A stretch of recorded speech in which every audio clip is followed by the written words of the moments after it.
So I'm going to bring you guys to his clip. Here we go. All right, this is the first one. There has not been one veteran in the entire 3 years of the show who are on full disability, many of whom never actually went overseas or actually did anything. One of them was even just a cook. This takes up 2% of the federal budget, which is like $500 billion a year or something. So I'm not against it. It just seems like, uh-oh, there might be something wrong, especially since there's services out there that you can go to and they help you sell your disability to the VA to get your disability. They literally coach you on how to get it. Yeah, something's going on.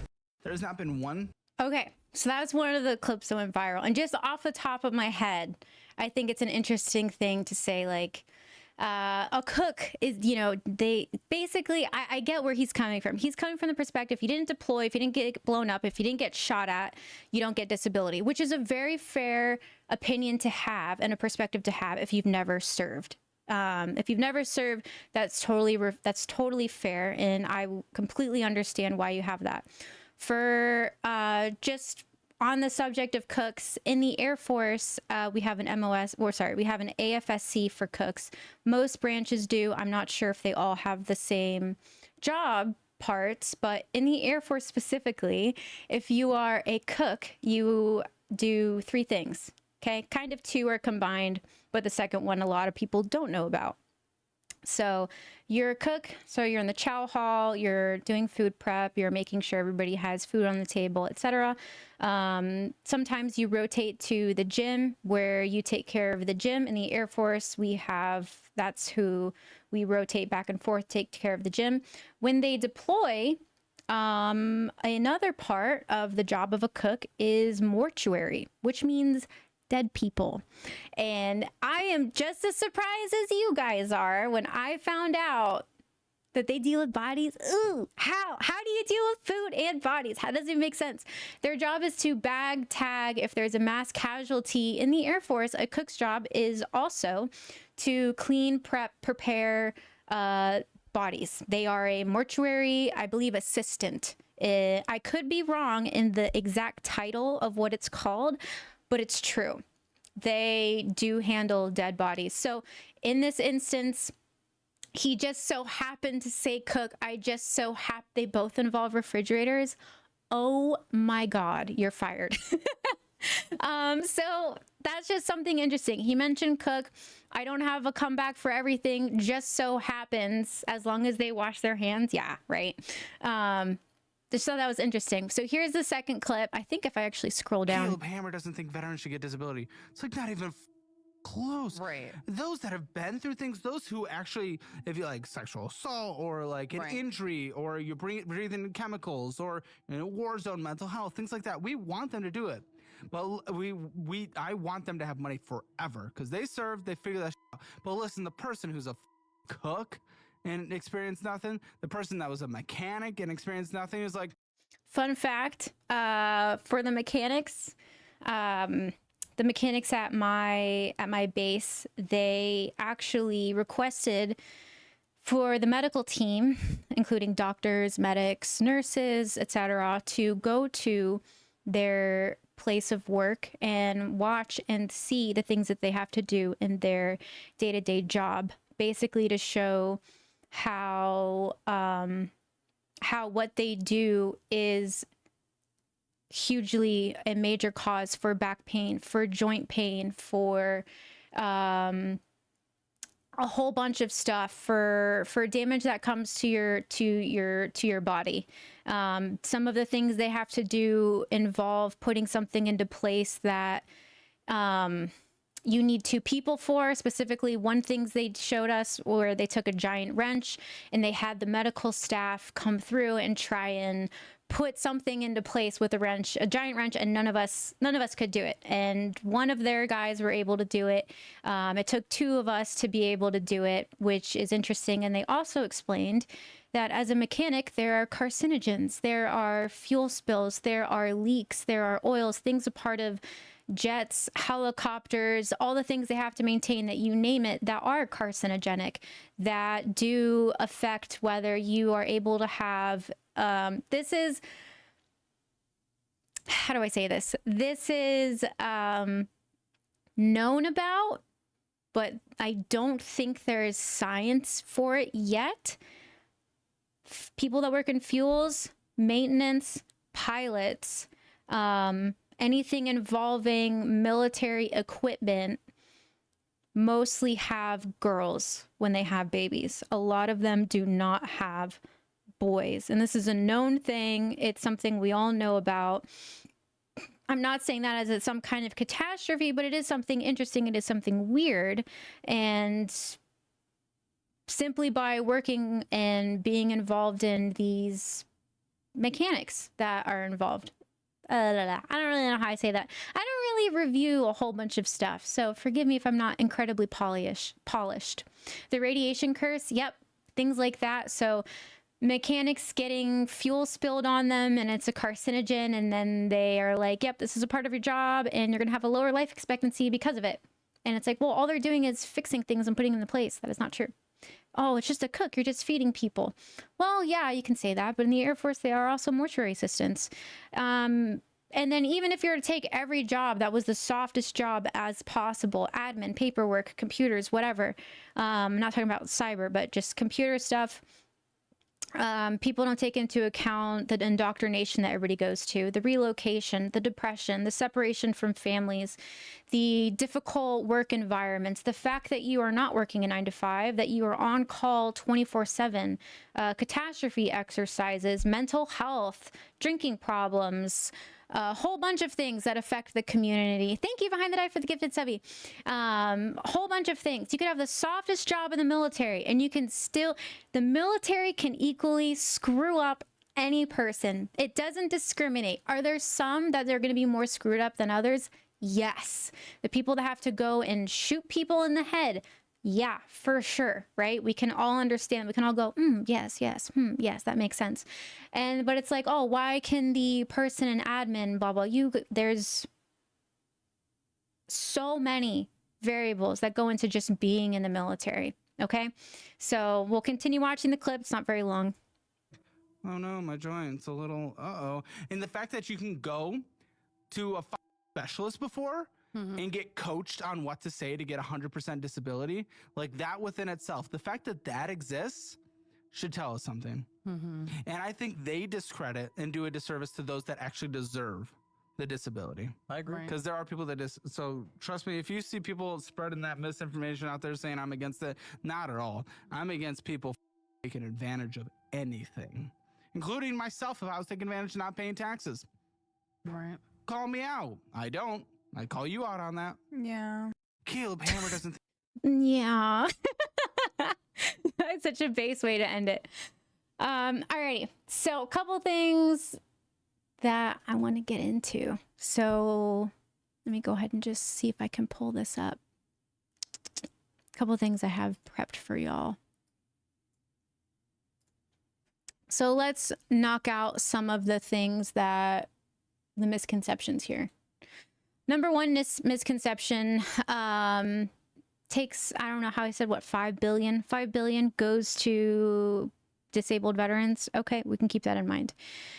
Percentage comparison, Social Security, Medicare, and Medicaid results represents about 75% of the mandatory spending. He said that the veteran counts for 2.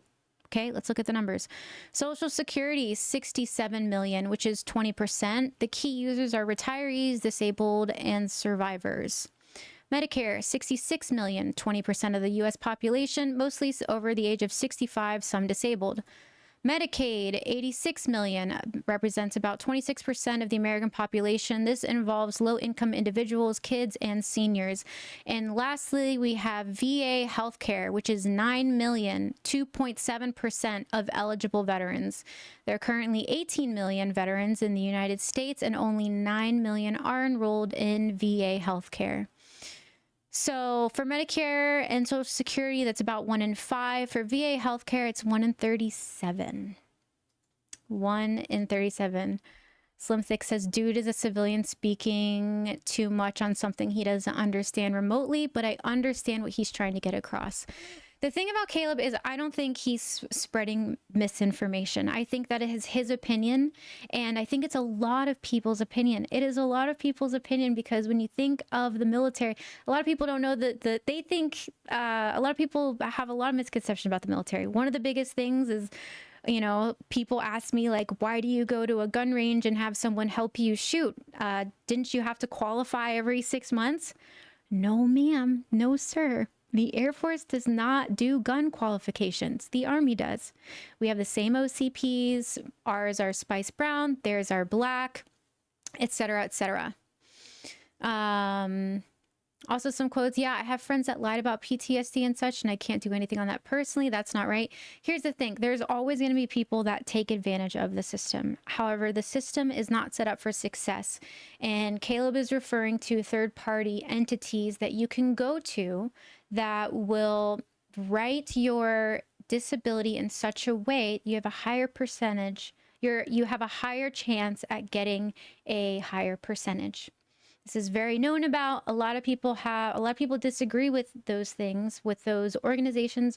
I do not. And I'm going to hit it from a medical standpoint. And I hope that this changes some perspectives on why not only do I not think it's a scam, but I think it's incredibly necessary. And it's a result of poor management from our doctors in the military, which is not on the doctors. It's on how the military structures our doctors and their patient care load, and I can go on and on about that. To the VA, same thing, their load of work, all the way to why these third parties are necessary. I'm going to show you guys some stuff, so stay with me. It's going to be a little bit medical, but it'll make sense. Okay, so I like to always go off of back pain. Back pain is something a lot of people in the military have because we all have to run. If you're airborne, you fall out of a plane, and those are not soft landings. A lot of people pass away from doing those trainings. There was one just recently. It happens more often than it should. Back pain in mechanics for doing back-breaking jobs. Back pain from a whole bunch of things. Back pain is a very common one, so I'm going to get into this. So this form that I'm going to show you is a form that is needed to get a percentage, to determine how the VA determines your percentage in the military. All right. And I just want to show you guys some things. So I'm not going to make you guys read this. I'm not going to read the whole thing. This is if you are having back pain and you want to try and get a rating through the VA. This is what has to get filled out.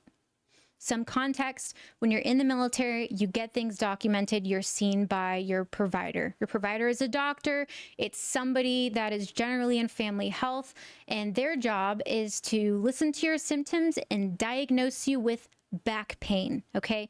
If it's super severe, you might go to a specialist. However, more often than not, it is your everyday family care provider that is just diagnosing you with back pain. This is the form that the VA needs to give you a rating on your back pain from whatever to whatever percent. This is not possible to be done by either a military doctor or by a single doctor in general. And I'm going to show you guys why. So the first things first is you have to select your diagnosis. Okay, easy enough, right? When you go to a provider and you say, hey, my back pain hurts, I have lower back pain, it happens like this, I get a muscle spasm, et cetera, they go, okay, you have lower back pain, there's your diagnosis. If you give that to the VA, it's not going to be successful because they need this. And this cannot be done by a family healthcare provider just by themselves. It cannot be done most likely in a public practice. And if you think that you are not going to be waiting for an appointment when you get out of the military for the VA, you are wrong. I know some people that got out, they're waiting to just have their initial appointment, their initial 8 months out. And you have a year time after you get out of the military to file for veteran disability. So the VA wants your doctor to check off which ones you have. Your doctor isn't going to know this. If you bring this form to a military healthcare provider, and I know because we had patients in the military that would bring us this form, we go straight up, we are not qualified to rule out mechanical back pain syndrome, lumbosacral sprain or strain, facet joint arthropathy, degenerative disc disease, scoliosis, research of central stenosis, all these things that will either require imaging, a specialist, physical therapy. This cannot be done by an everyday doctor. So Turtle, thank you for the 5 gifted subs. So to think that you don't need somebody that is specialized in doing this and is accessible within the year time frame just to have these things ruled out is an impossible ask. And that's why I think it is not a scam to have veterans that need to go to third-party providers that know how to do this. This can require a back specialist, etc. Continuing on. What's going on, Turkinator? To continue on, this portion, Section 3, initial range of motion, this is for a physical therapist, okay? Your family healthcare provider has done this. They know how to do this, but this is not their forte. This is not their everything. And when you have a 20-minute appointment, they cannot do an entire range of motion test on you. It is just not possible, okay? So currently, we now know we need a physical therapist, imaging, a potential specialist, and a diagnosis from a family care provider saying, yep, they have back pain, which is all they can pretty much do. It suggests treatment plans, long-term therapy, etc., etc. Again, going on, we have contributing factors for a disability. This could be handled by a healthcare provider. Sure. Forward flexion tests. Again, physical therapist is going to be who you need to go to for that. Muscle strength testing, physical therapist. Measuring the circumference from one side to the other, physical therapist. A lot of these you're going to need specific imaging for, assuming you can get imaging same day, which nobody really gets unless you are outside of the military.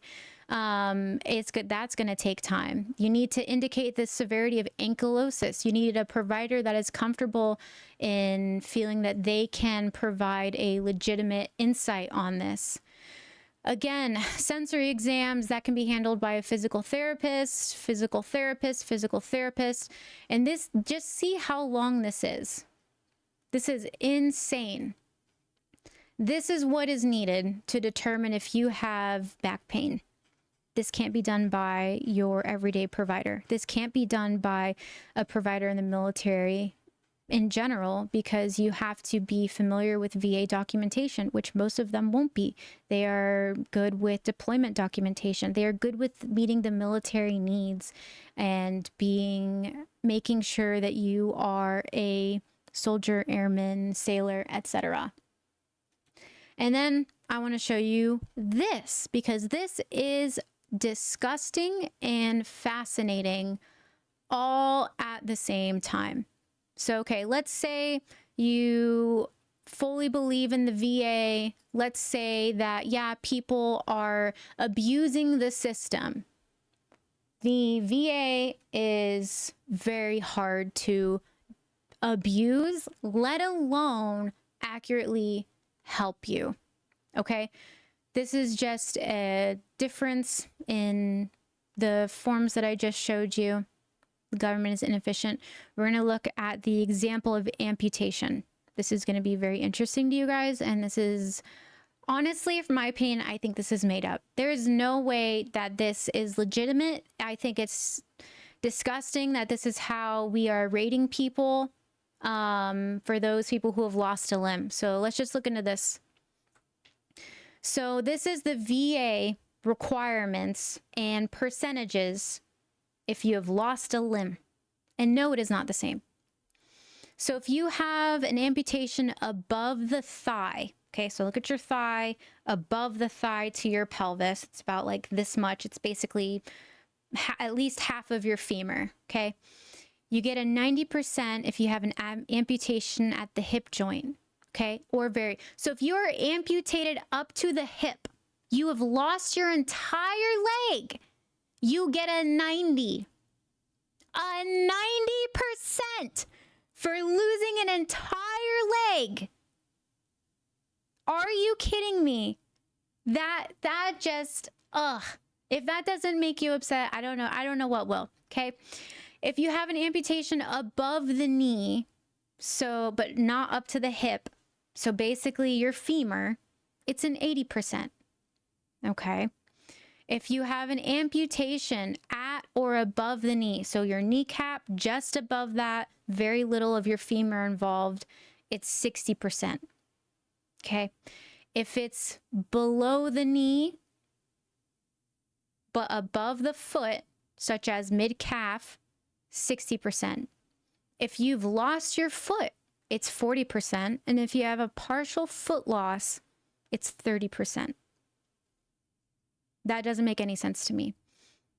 When you look up the diagnosis code and how they look for this, impaired walking is a key factor, which when I read this blew my mind, because how can you have partial foot loss and not impaired walking? Even at the bare minimum, the freaking bare minimum of 30%, where you lost part of your foot. How do you not have a walking impairment? Anybody can go, oh yeah, well they can use crutches or they don't need as big of a prosthetic. If you served your country and you have a partial foot loss, you are having an impaired ability to walk. I don't care who you are. I don't care how you think that doesn't count. I agree. Any amputation should be 100%. So for people that think that you can just abuse the VA, this is for an amputation. If you have a whole leg gone, it's only 90. Only 90. Amputees need 100% for sure. Completely agree. Completely agree. So here's another code. At a lower level permitting prosthesis, meaning you need a prosthetic, it's rated at 40% as long as you have a better walking function with the prosthetic. Aw, geez, dude. Aw, geez, you're telling me if I'm missing half of my leg and I'm going to fall over standing up, but I'm not going to fall over because I have a prosthetic, it's now a 40%? Ah, geez, dude, sorry your prosthetic helps you stand up and not fall over. This has to be made up. This has to be. That is insane. So if your amputation level allows for a prosthetic that mimics natural knee movement, so you've lost your leg, you have a knee, and your prosthetic allows you to have normal movement of the knee, meaning instead of walking with a straight little line, you can like bend your leg. It's 40%. Are you kidding me? Who makes this stuff up? There is no way.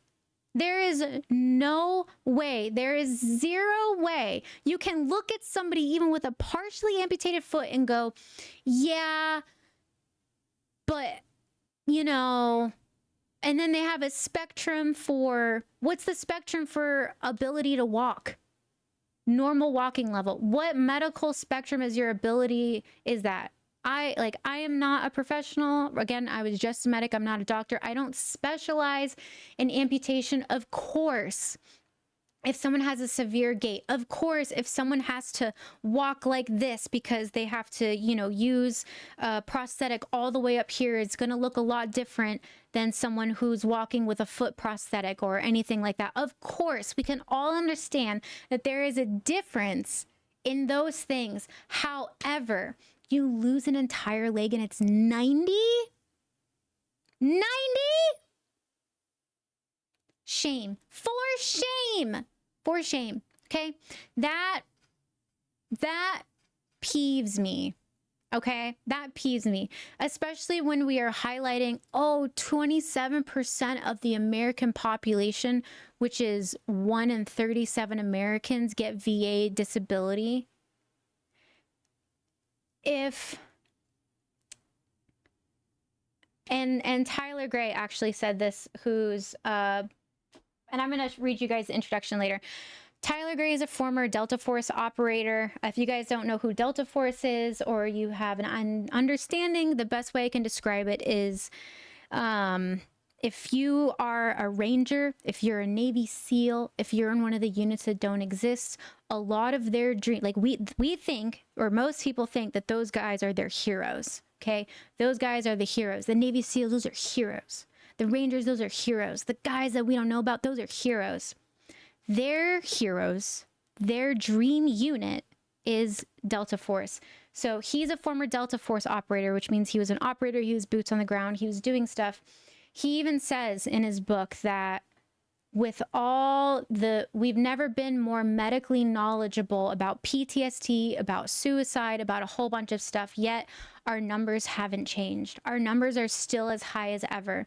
I don't care. There are desk jobs to operators that are taking their own lives. Okay, and we are going, oh, but you didn't deploy, so you can't be messed up.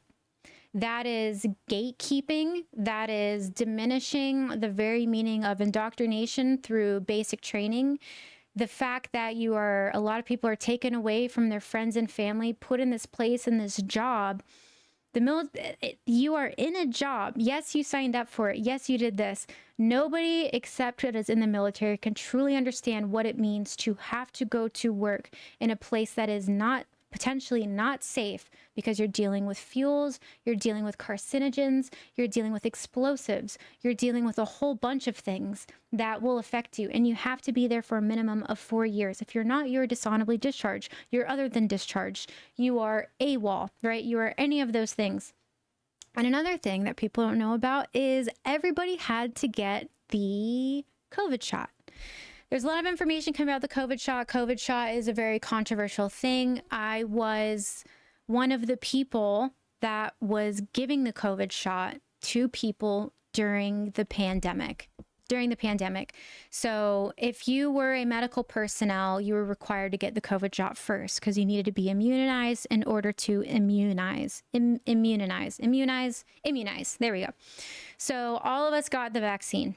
This is kind of an inside story not a lot of people know about. So during COVID, we had, originally we were giving out the Johnson & Johnson vaccine. We're giving out the Johnson & Johnson vaccine to a very small group of people, primarily pilots, people that had to go to work the next day or go do a mission the very next day. And in order to be deployable, you had to have the COVID shot. Every base post was different. For some bases, for some posts, the post commander, the base commander said, if you don't get the COVID shot, you will be honorably discharged, which means you're out of the military, but you're no longer serving, but you have an honorable discharge, did your service. Most places said that if you don't get the COVID shot, you are dishonorably discharged. If you don't know, if you're dishonorably discharged, you can't even get a job at McDonald's, okay? You cannot do anything with your life. You are essentially screwed if you get a dishonorable discharge.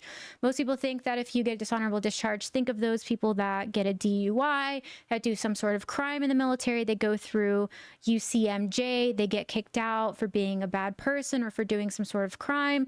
Those are dishonorable discharges. So that same group, if you are a criminal in the military or you didn't get the COVID vaccine, you were going to get the same discharge status, which is dishonorable. When we were giving out the COVID shot, we did it in an auditorium, we did it in a lot of different places. And one of the things you could do was request a religious exemption. I would say 40% of people who came in that were required to get their shot, 40% of them, I would say, maybe it was more than that. Maybe it was like 60. Let's say 60% of the people were like, yeah, whatever, I'm going to get my shot. I don't want a dishonorable discharge. Give it to me, whatever.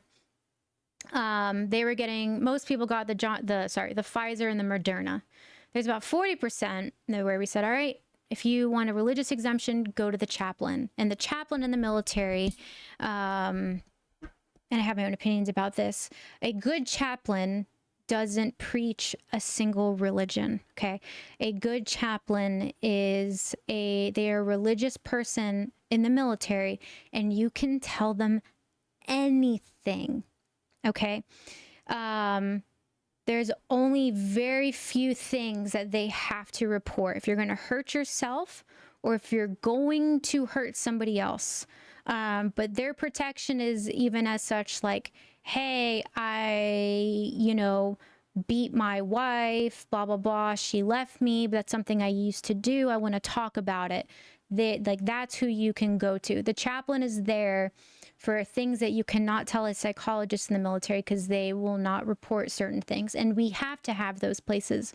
We have to have places for people that pull the trigger on people and don't want to talk to a psychologist because they don't want to lose their clearance, so they can go to a chaplain. It's a very heavy burden to be a chaplain. Some of them have their own most of them have their own individual religions, whether they're Catholic, Jewish, Muslim, whatever religion that you want. They have ones that they personally practice. However, they speak from a multi-religious aspect. So they don't preach Christianity on someone that's Jewish. They don't preach Judaism on someone that's Christian. They don't preach whatever religion on someone that's Muslim. They are just a source of spirituality, and they have the best stories. They have great morale. They're people that a lot of people can go to. So during the COVID era, a lot of people were trying to get religious exemptions. A lot of people were not wanting to get the COVID vaccine, and most of them ended up doing it. For a lot of places, the military said, okay, you are exempt. However, when it comes to you being deployed and you need to meet deployable status, you have to have the vaccine at that time. Most people were okay with that. Most people were like, all right, whatever, it's not worth it. I don't want the dishonorable discharge. It's fine. Now things are coming out about things about the COVID vaccine. There's things about the Spark protein. There's a whole bunch of different things. When we had the Johnson & Johnson vaccine, which we stopped giving, we noticed that there were certain medical emergencies that were happening to a few pilots that were taking it, and they had to be grounded and hospitalized, and there were issues there, anything from heart issues to brain issues to whatever. So all of this to say, and to circle back to disability and whatnot, we don't even fully understand what it meant to get COVID vaccine, where the CDC is now saying, yes, if you got the COVID vaccine, there is a risk of inflammation in the heart, and that is on the CDC. I don't know if it's exactly carditis. It's something involving the heart, though, and that is now a part of the CDC. Military has very commonly in the past and of recently been used for medical testing, right? And I can tell you that the CDC is probably pulling data from the military because those are the only people that got a shot and you have access to their medical records, and they represent 1% of the population. So all of this to say, it doesn't matter if you were a desk job, it doesn't matter if you deployed, it doesn't matter if you were a cook, it doesn't matter if you're an admin, none of that matters. No one is worth more disability than the other. Everybody is messed up. A lot of people are taking their own lives. When it comes to veterans getting out of the military, a lot of the symptoms get worse, but and we know this, anywhere from 2 to 4 years after getting out of the military, your symptoms can get worse. You can start showing signs of things that were service related. But if you are not a medical expert, if you are not just a medical expert, but knowing how to write something in such a way for the VA to go, okay, this is something that we can consider a percentage for, it's not going to translate. These third-party institutions that we have that give people the ability to have something written in a way where they can have an hour-long appointment and talk about 12 different things, have it written in a way that the VA is going to accept. Because if you just put back pain, what's the lowest percentage of that? You have to get everything ruled out. Military doctors cannot do that for you. They cannot. They are not qualified in writing VA documentation. Does that mean that if they read that document that they can't figure out what's needed? Absolutely not. They're capable, amazing, fantastic providers, but only somebody that is familiar with the VA, the verbiage, is going to be able to do that. And those are going to be third-party institutions that specialize in that, and that is their bread and butter.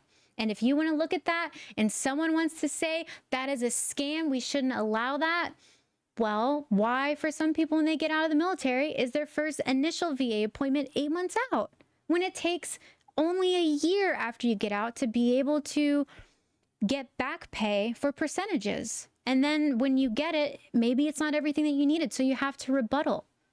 What everyday person, if you were in the military, you did a mechanical job and you have to write a rebuttal, which you do. There is an online form where it says, please explain how this affects your day-to-day life. And that is one of the initial things that you send to the VA. How is somebody that's not medical going to write something that's going to translate in the way that the VA needs? If that person is medical, they are not qualified, educated in a way that's going to allow them to write something medical to be translated to the VA. It is a system that is not set up for success. And it is not the doctor's fault. It is not the nurse's fault. It is not the doctors that work at the VA's fault. If you want to look at why it takes 8 months to get an appointment, that's not on the doctors. That's not on the staff. That is on the patient care load. The amount of doctors in the military that I knew, there was a point in my section, we had no providers. They left, they quit, they requested to be out of that section because the workload was too much. It was too much, and it is not their fault. It is not their fault, and it sucks seeing people whose dream it was to be a physician assistant, to be a nurse, to be a doctor, and to go into family health and say, this isn't something that I want to do anymore, because there's so much that goes on. You have a 20-minute slot, and I can say this now because I'm out of the military. You have a 20-minute slot, and there's a lot of, I'm just going to explain to you the process of having a patient. You have a 20-minute slot. Medic pulls you back, takes your vitals, screens you, does the whole computer thing. What are you here for? How long has this been going on? What issues do you have today? Okay, cool. You have 6 issues. It happens. It's cool. You've been waiting 3 months to get seen. You're gonna have multiple issues. There is not enough time for the docs to diagnose confidently, create a successful treatment plan for more than 2 issues. You are not allowed to say this in medical. You're not allowed to tell a patient you can only be seen for 2 things. You are not allowed. But we know that that is all we can afford to do. So we will ask you, what are the 2 bothering you most now? All right. And that is not the doctor's fault or the medic's fault. Okay. You get seen, screened, blood pressured, vitals, documented. Let's say the medic take height, weight. Let's say that takes 10 minutes. All right, cool. The doctor now has 10 minutes to diagnose you confidently, make a treatment plan, prescribe a treatment plan, make a referral to physical therapy, prescribe you medication, and explain to you what is going on. So basically they have 10 minutes, and that's being gracious. That is being gracious, because in reality, everybody knows they come in, they speak for about 5 minutes, and they leave, and everyone is left with the same impression, no matter how much of the VA does that. Yes, because they have the same problem as the military. Any public healthcare institution has this problem. Okay, it's this. You guys have heard it. Nurses understaffed, docs understaffed, all this stuff. So I'm just breaking this down so you guys can understand. So the doctor comes in, has to diagnose you. Okay, I don't care how good a doctor is. For them to have every single diagnosis memorized is insane. That is impossible. It is their job, though, to get it right. So there's a lot of research places we can go to. There's things that we can cross. Sometimes we have a super complicated situation and you need to talk to the medical director and be like, hey, I've never seen this before. What do you suggest, right? And the medical director isn't always available. So really you have a super abrupt meeting with the medic that screens you. You have a super abrupt meeting with the doctor, okay? The doctor then has 10 minutes to get as much of that document as possible before they have to get briefed by the medic and then do the same thing all over again. They are drowning. A lot of doctors take their notes home with them. They are at home with their spouse, with their kids, at supper time, unable to go to the gym, unable to do certain things because they have to have their laptop. They stay up all night. They wake up super early just to finish the documentation from the previous day. And they have to meet a certain amount of patients. If they don't, they are not a good doctor in the military's eyes. And I love the military. I do. I think it's great. I don't think this is just a military problem. This is a public healthcare problem. The VA has the same issues. They have to take every veteran, and maybe they have 5 docs and they have 5,000 people, and that's 1,000 patients per provider. Okay, well, if they're only 20 minutes appointment, why does it take so long? Well, because you can only get seen for so much, because you can only confidently diagnose a handful of issues in one appointment. So when they leave, what do? You go to the front desk. I'd like to make an appointment for these other conditions that I was told I should be seen for. Okay, that's about 3 months out. Cool. It's not,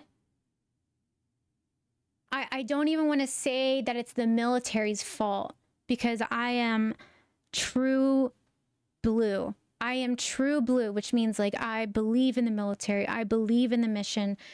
I believe in it so much, and I love it and I trust it. And I think having brothers and sisters in arms is a beautiful thing. And what do you do? What do you do when you take a brand new doc, a brand new physician assistant that just got out of school, and you throw them into this where they are slammed with this many patients all day and they're drowning? They lose the ability to, some of them lose the want to be in medical at the end of the day. Some of them, that's why, there was a doctor that knew they wanted to be a doctor from a young age. They were AP students. They did their residency. They were done being a doctor by the age of 28. They wanted to leave so bad. They wanted to leave so bad because it is not a system that is designed for success. And the military is going to look at that and they're going to hear what I'm saying, and they're going to potentially think, we know this is a problem. This is what we can do. And at the end of the day, unless you are talking to providers, unless you're talking to docs and medics and you're listening to them, sure, that means something. But at the end of the day, the military has mission requirements. They need X amount of people to get seen. They need X amount of people to be deployed. If you are a person that is going to be deployed, you're going to take precedent over someone that is here for a general appointment because they have to be deployable. They are going overseas. They are doing something, and that takes priority. And at the end of the day, that is the military mission. It isn't fair. And I respect that about the military. I respect that the military isn't fair. I respect that the military isn't hard.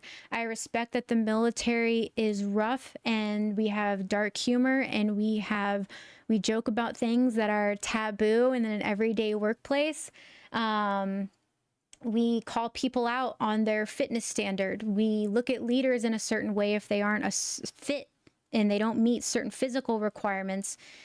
We have this internal rules of expectations and judgments, and I could talk about it on, but at the end of the day, it is a problem, and it breaks my heart because I'm not qualified to speak on this. I wasn't necessarily the smartest, most, amazing medic when I was in. There's tons of people that were, you know, way, way better than me. There are doctors that are look at that and they're like, I can handle this patient load. This is easy peasy. I totally got this. You know, you got to suck it up and you got to get through. And that is what every person in the military knows. You got to suck it up and you got to deal with it. And that is relatable whether you are boots on the ground, whether you are admin, whether you are a desk person. Everybody can deal with that. Everybody can understand that. Everybody can relate to that. Thank you, Frankensox.